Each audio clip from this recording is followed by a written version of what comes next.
Bonjour et bienvenue sur ma chaîne YouTube.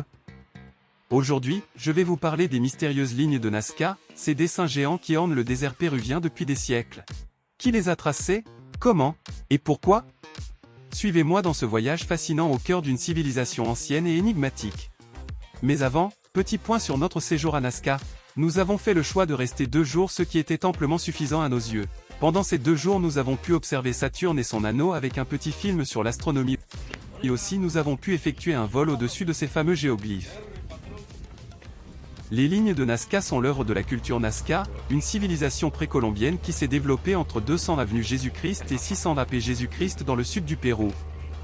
Les Nazca étaient des agriculteurs qui vivaient dans les étroites vallées irriguées par les rivières qui descendent des Andes vers l'océan Pacifique.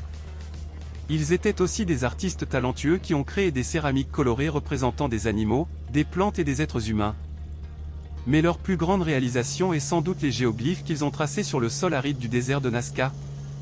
Ces figures peuvent mesurer jusqu'à plusieurs centaines de mètres de longueur et représentent principalement des animaux comme un colibri, un singe, une araignée ou une baleine. Il y a aussi des formes géométriques comme des triangles, des rectangles ou des spirales. Pour tracer ces lignes, les Nazca utilisaient une technique simple mais ingénieuse. Ils enlevaient la couche supérieure du sol, plus foncée car riche en oxyde ferreux, pour mettre à jour la couche inférieure plus claire, composée essentiellement de gypse. Ils se servaient probablement de cordages tendus entre 2 piquets pour tracer des lignes droites ou courbes. Mais pourquoi les Nazca se sont-ils donné tant de mal pour créer ces dessins que l'on ne peut apprécier que depuis le ciel? C'est là que le mystère s'épaissit.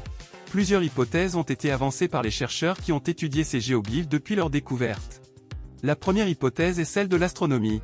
Selon cette théorie, les lignes seraient en fait un gigantesque calendrier solaire ou lunaire, permettant aux Nazca de prévoir les saisons, les éclipses ou les mouvements des planètes.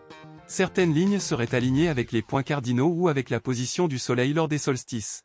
D'autres figures représenteraient des constellations ou des étoiles. La deuxième hypothèse est celle du culte. Selon cette théorie, les lignes seraient liées à la religion et à la magie.